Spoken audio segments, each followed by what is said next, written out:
Nearly 9 months after multiple medical professionals were charged in federal indictments, their trials are set to begin. Even the Jackson-Madison County school system was urging parents to not let their children play on the playgrounds. That's how far-reaching this is going to be. And in a story we're continuing to follow, authorities confirmed a fatality at the new Tyson plant in Humboldt Friday morning.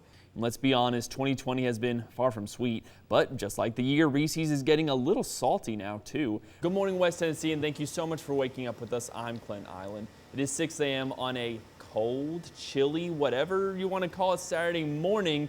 Thankfully, our resident meteorologist, Brian Davis, is in with us this morning to make sense of it all. Brian, explain what's going on out there. As a reminder, a vote of no confidence does not mean Penny Schwinn would be removed as commissioner. In Jackson, Clint Eiland, WBBJ 7 Eyewitness News. The city claims that Waste Management is not servicing all the areas that they signed on for and that they are not picking up bulky items like this couch. Thank you, Brian. In our first story, educators were the ones learning Friday. Teachers from across West Tennessee came to Jackson for the West Teach seminar.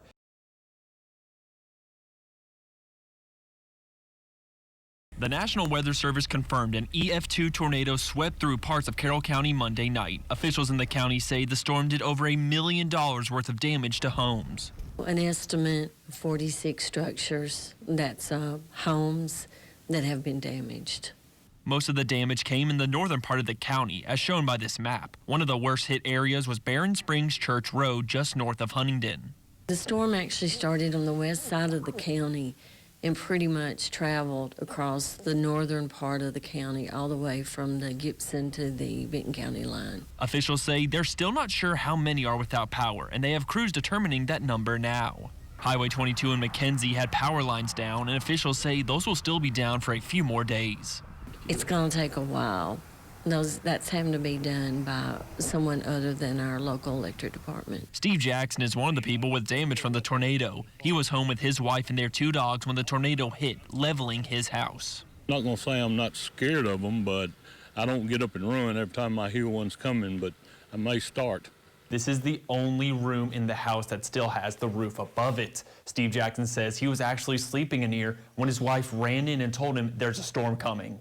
The den is right next to the kitchen, and I could see in there. Of course, we didn't have any lights. I could see in there and see there wasn't a roof, so I knew I had quite a bit of damage. Jackson says the house will take at least a year to fix up. It'll take a year. If I just called somebody and told them I wanted the house out here replaced, it'd take a year to get that done. We're going to be disrupted for a while, but I just thank the Lord that he was looking over us.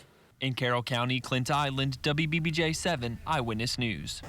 As I look through the front door, I can see a child in a dog kennel. Sheriff Monty Ballou confirms the shocking details from a house raid in Henry County on Thursday, where investigators discovered a 1.5-year-old toddler locked in a cage surrounded by animals. About 3 foot to the left of it was a 10-foot boa constrictor. It's hard to find something that will shock my conscience that says, oh my gosh, I've never seen this before. Well, I've never seen this before. The child was immediately handed over to Child Protective Services. It did appear to be very hungry, the way he took food from us. The initial reason for the raid was a complaint about possible animal abuse. When investigators arrived, they discovered over 700 animals on the property, almost all living in bad conditions. 86 chickens and roosters, 56 dogs, 10 rabbits, 4 parakeets, 3 cats, 8 snakes, 531 mice, rats, and hamsters. They also uncovered over 100 marijuana plants and 17 guns. 3 people are now behind bars after the raid. 42-year-old Heather Scarborough, 46-year-old TJ Brown, and 82-year-old Charles Brown, all of whom lived in the trailer. Scarborough is the child's mother, while TJ Brown is the stepfather. Especially TJ, he didn't ask about the child. He asked about whether he was going to be able to get his animals back. Never said a word to me about the child. District Attorney General Matthew Stowe says they're in uncharted waters due to how severe this case is. Stowe said it will take a long time to prosecute the case due to the severity of the crimes, which encompasses child abuse, animal abuse, weapons, and more. And I think perhaps most shocking is it's something that can happen right close to home. I can't believe people could actually survive and live and these unlivable conditions. In Henry County, Clint Eiland, WBBJ 7 Eyewitness News. Ariana, 18-year-old Levi Hayes says he was doing his regular routine and getting gas for his tractor when an out-of-control vehicle crashed into his car and nearly killed him. Now, I want you to watch right here by the pump when this video plays. My life flashed before my eyes. It was just unreal. I saw everything right there. This video shows Levi Hayes leaping out of the way of an oncoming car at a gas station in Cedar Grove. Look at how he narrowly avoids getting pinned to the pump. Back at the Hayes family farm, things are a bit quieter. I got a whole new perspective on everything right now. I just really feel blessed, and I don't really know what else to say. Just, I'm happy. Hayes is a recent West Carroll High School graduate. He describes what happened Thursday afternoon. And I looked up and I saw this car coming, and I thought it might be one of my buddies messing with me, and it was an irate speed and getting a little too close, and about the time I realized it, I was counting the flies on the grill of his car. Levi's mom and dad got a call from a bystander about the wreck. We took off up there. We were just hysterical, just out of our minds.